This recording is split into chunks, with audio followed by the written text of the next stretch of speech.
Welcome to Cyber City Builders Real Estate Summit 2010 powered by Suvarna Bhumi Developers. So November లో ఎన్ని లక్షల కోట్ల రూపాయలు మన రాష్ట్రానికి తీసుకొస్తున్నారు మీరు? అంటే yes that's a very good question అండి. యాక్చువల్లీ మేము ఇప్పుడు అక్కడికి వెళ్ళినప్పుడు పెద్ద పెద్ద ఇండస్ట్రీస్ అందరూ వచ్చారు. So we had discussions with them. మరి ఆంధ్రప్రదేశ్ లో నవంబర్ లో వస్తారా అంటే సీఎం గారు వాళ్ళు అడిగే క్వశ్చన్ అలా ఒకటేనండి, అంబిగ్యూటీ క్లియర్ అవ్వాలి అంటున్నారు. That's a major issue. ఇప్పుడు మనకి ఉన్న అంబిగ్యూటీ ఏదైతే ఉందో అది క్లియర్ అవ్వాలంటున్నారు. అది క్లియర్ అవ్వందే మేము ఎలా వస్తామని అడుగుతున్నారు.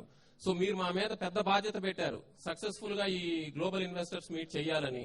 మరి అంబిగ్యూటీ అనేది ఒకటి మన మీద ఉండిపోయింది. అయితే సీఎం గారు 2 కమిటీస్ పెట్టారు. చీఫ్ సెక్రటరీ ఎస్వి ప్రసాద్ గారితోనూ Kris Gopalakrishnan who is the southern region CII chairman వారితో స్టీరింగ్ కమిటీ పెట్టి, దాని తర్వాత అడ్వైజరీ కమిటీ వారితో పెట్టి, స్టీరింగ్ కమిటీ ఏమో శ్యాంబాబు గారు నేను కలిసి we are going to head that and hopefully with all your support. అంటే ఫ్రెండ్స్, మనం అండర్స్టాండ్ చేసుకోవాల్సింది ఏంటంటే, మీరు ఈ రియల్ ఎస్టేట్ సమిట్ పెట్టినప్పుడు నాకు అర్థం కాల నన్ను ఎందుకు పిలిచారు. నేను పవర్ సెక్టర్ వాడిని, నన్ను ఎందుకు పిలిచారని. ఎందుకంటే ఎనీ పర్సన్ కి మనం చూడాలంటే దేర్ ఆర్ ఓన్లీ 2 ఇండిసెస్. ఒకటి పవర్ కన్జంప్షన్. కంట్రీలో పవర్ కన్జంప్షన్ పెరిగితే స్టాండర్డ్ ఆఫ్ లివింగ్ పెరిగినట్టు, అదే రియల్ ఎస్టేట్ బాగుందన్నా కూడా స్టాండర్డ్ ఆఫ్ లివింగ్ పెరిగినట్టు. సో ఈ రెండింటికి ఆ విధంగా రిలేషన్షిప్ ఉంది. Probably that's the reason you have called me. So మనకి ఇప్పుడు కనిపిస్తుంది real estate is Shekhar Reddy garu, it's not really taking off as you all want. So real estate take off అవ్వాలి, పవర్ కన్జంప్షన్ పెరగాలి. ఈ రెండు అవ్వాలంటే ఇండస్ట్రియల్ గ్రోత్ రావాలి, ఎంప్లాయ్మెంట్ పెరగాలి. సో వీటన్నిటికీ ఇలాంటి పార్ట్నర్షిప్ సమిట్స్ చాలా important. I think we have the required infrastructure in the state, but unfortunate గా ఈ అంబిగ్యూటీ ఏదైతే ఉందో that is killing all of us. So with these few words, I think I have no demands like Prem and Shekhar Reddy garu. So I am not asking for any money, sir. Just see that the ambiguity is cleared in the state, sir. Automatically investments will come. ఇది ప్రారంభం మాత్రమే. ఇంకా conclude అయ్యేంత వరకు కూడా ఇంకా చాలా చాలా సమస్యలు వచ్చేదానికి ఆస్కారం ఉంటుంది. ఇవన్నీ నేను కాకపోతే మా మిత్రులు ఉన్నారు, వారు విని వీటన్నిటిని నోట్ చేసుకొని తప్పకుండా సముచితమైనటువంటి రీతిలో పరిష్కారం చేసేదని ప్రయత్నం చేస్తా. ఒకటి, TV5ని అభినందిస్తూ ఉన్నా. ఇలాంటి కార్యక్రమాలు పెట్టడం ద్వారా ప్రజలందరి దృష్టిని ఈ సమస్య పట్ల ఆకర్షితం చేయడానికి అవకాశం ఉంటుంది. లేకపోతే విడివిడిగా మీరు కానీ నేను కానీ అందరూ కూడా కూర్చొని మాట్లాడుకుంటూ ఉంటాం. ఇది ఒక సమిష్టి ఆలోచన. 10 మంది కలిసి హైదరాబాద్ లో ఉన్నటువంటి పరిస్థితులను కూడా దృష్టిలో పెట్టుకొని, హైదరాబాద్ పెరుగుతున్నటువంటి వాతావరణాన్ని కూడా దృష్టిలో పెట్టుకొని, హైదరాబాద్ లో ఈ హౌసింగ్ ఎఫోర్డబుల్ గా, అంటే ఏ ఆదాయ వర్గం వారికి ఆ ఆదాయ వర్గానికి తగినట్టుగా, అందరూ కోటీశ్వర్లు కాదు, అందరికీ బంజారా హిల్స్ లో ఇండిపెండెంట్ హౌస్ కావాలంటే కుదరదు. కానీ అందుకనే అఫోర్డబుల్ హౌసింగ్ అని చెప్పారు. వాటి కోసం అందరం కూడా సమిష్టిగా ప్రయత్నం చేయాలి. దీనిలో ప్రధానంగా మామూలుగా రియల్ ఎస్టేట్ డెవలపర్స్ కానివ్వండి, కన్స్ట్రక్షన్ యాక్టివిటీలో ఉన్నటువంటి వారు కానివ్వండి, వారి పాత్ర కూడా ప్రముఖమైనటువంటి పాత్ర ఉంది. వీటన్నిటికంటే కూడా గవర్నమెంట్ పాత్ర ఎక్కువగా ఉంటుందనే మాట నేను అంగీకరిస్తూ ఉన్నా. హైదరాబాద్ లో మనం ఒక మంచి అట్మాస్ఫియర్ని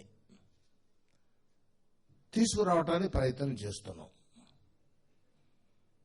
దురదృష్టవశాత్తు కొన్ని మన చేతిలో లేనటువంటి సంఘటనలు ఎదురవుతూ ఉన్నాయి. ప్రకృతి వైపరీత్యాలు కానివ్వండి, లేకపోతే మరొకటి కానివ్వండి, లేకపోతే కొన్ని ప్రజాందోళనలు కానివ్వండి, ఇవన్నీ కూడా గ్రోత్ అన్ని రంగాల్లో కూడా గ్రోత్ని హ్యాంపర్ చేస్తాయనే మాట నిర్వివాదమైనటువంటి అంశం. అందువల్ల ఇది ఒక తాత్కాలికమైనటువంటి ఫేజ్. ఈ ఫేజ్ని చూచి భయపడి హైదరాబాద్ అభివృద్ధిని గురించి ఆలోచించకుండా ఉంటే అది సరైనటువంటి పద్ధతి కాదు. హైదరాబాద్కు సంబంధించినంత వరకు వేగవంతంగా అభివృద్ధి చెందుతున్నటువంటి నగరాల్లో మంది కూడా ఒకటి. ఒకప్పటి హైదరాబాద్ ఏమిటి, ఇప్పుడు చూస్తున్నటువంటి హైదరాబాద్ ఏమిటి, చాలా పెరుగుతుంది. అయితే పెరుగుతున్నటువంటి దానికి అనుగుణమైనటువంటి రీతిలో ఇన్ఫ్రాస్ట్రక్చర్ని ఇంకా మనం పెంచుకోవాల్సిన అవసరం ఉంది. ప్రాపర్ రోడ్స్ కావాలి, ప్రాపర్ సివరేజ్ లైన్స్ కావాలి, ప్రాపర్ వాటర్ సప్లై స్కీమ్స్ కావాలి, ట్రాన్స్పోర్ట్ పెంచుకోవాలి.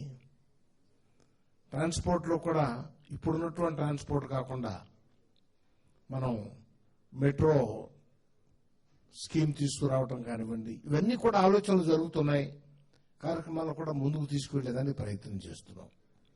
ఇక ఇండివిజువల్గా చూస్తే ఇప్పుడే శేఖర్ గారు చెప్పారు, ప్రేమ్ కుమార్ గారు కూడా చెప్పారు. గవర్నమెంట్ వీటన్నిటినీ దృష్టిలో పెట్టుకుని ఇటీవల తీసుకున్నటువంటి కొన్ని నిర్ణయాలు, ప్రతి నిర్ణయం జాగ్రత్తగా ఆచితూచి చేయాలి. ఒకవైపున ఆర్థిక మాంద్యం ఉన్నది, అంతర్జాతీయంగా ఉన్నది, మన దేశంలో కూడా ఉన్నది, మన రాష్ట్రమే ఎక్సెప్షన్ కాదు. ఆర్థిక మాంద్యం ప్రభావం మనపై కూడా తీవ్రంగా పడ్డది. అయినప్పటికీ కూడా కొన్ని కన్సెషన్స్ ఇచ్చే ముందు ఇవి ఆచరణలో ఎలాంటి ఫలితాలను ఇస్తాయనేది కూడా చూడాలి.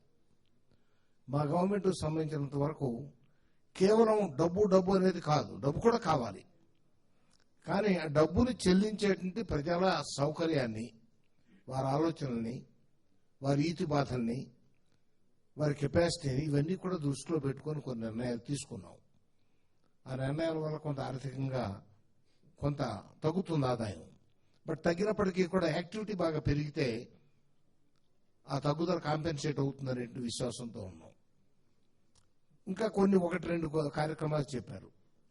వాటిని నేను ఇమీడియట్ గా ఇక్కడే కూర్చొని వితౌట్ ప్రాపర్ ఎగ్జామినేషన్ నిర్ణయం చేయడం కష్టం. నేను వారి దగ్గర నుంచి వారు ఇచ్చిన రిప్రజెంటేషన్స్ కూడా నా దగ్గర ఉన్నాయి, డిపార్ట్మెంట్లో ఎగ్జామిన్ చేయిస్తున్నాను. ఇంకా ఏమైనా ఉంటే ఇన్ డ్యూ కోర్స్ చేస్తాను. ఒకటి, వీకర్ సెక్షన్స్ ఉన్నారు, వాళ్ళకి హౌసింగ్ పెద్ద ఎత్తున చేపడుతున్నటువంటి రాష్ట్రాల్లో మంది కూడా ఒకటి. ఐఏవై కింద ఇదివరలో ఉన్నటువంటి మోతాదుని కేంద్ర ప్రభుత్వం ఈ ఆర్థిక సంవత్సరం నుంచి మరికొంత కూడా పెంచింది. అది కొంత వెసులుబాటు కలుగుతుంది. అంతేకాకుండా మీ అందరికీ తెలుసు, కేంద్ర ప్రభుత్వం కూడా హౌసింగ్ కి ఇచ్చేటువంటి లోన్ ఫెసిలిటీస్ ఏవైతే ఉన్నాయో బ్యాంక్స్ ద్వారా, వాటి మీద కూడా రేట్ ఆఫ్ ఇంట్రెస్ట్ తగ్గేటట్టుగా కొన్ని మౌలికమైనటువంటి ఆదేశాలు ఇవ్వడం జరిగింది. ఇవి కూడా ఈ యాక్టివిటీ పెరుగుదలకు దోహదపడతాయి. అలాగే మధ్యతరగతి కుటుంబాల వారి కోసం గవర్నమెంట్ ఎన్నో ప్రోగ్రాంలు టేకప్ చేసింది. మధ్యకాలంలో కొంత స్లంప్ వచ్చింది. అంటే గవర్నమెంట్ ఆఫర్ చేసినప్పటికీ కూడా తీసుకునే దానికి ముందుకు రాకుండా ఉన్నారు.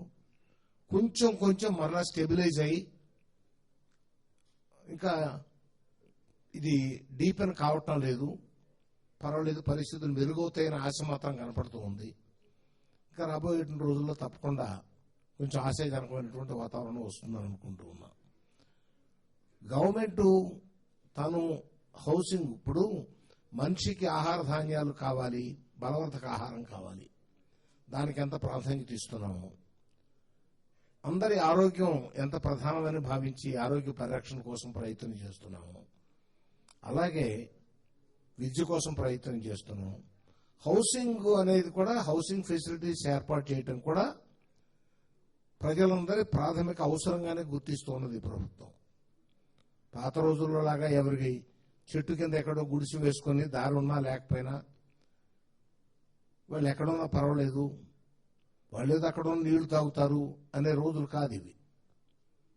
మనం చాలా నాగరికత పెంచుకొని వాతావరణాన్ని కూడా పరిశుభ్రంగా పెట్టుకుంటూ ప్రజల సౌకర్యం కోసం ప్రయత్నం చేయవలసిన అవసరం ఉంది. హౌసింగ్ అనేది కూడా ఒక ఇంపార్టెంట్ ఆస్పెక్ట్ గానే మేము భావిస్తూ ఉన్నాం.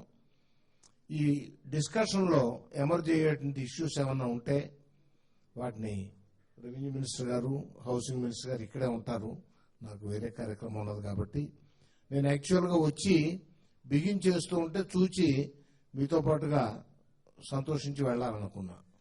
సరే, కొంత వినవలసిన అవకాశం కూడా కలిగింది, విన్నాను.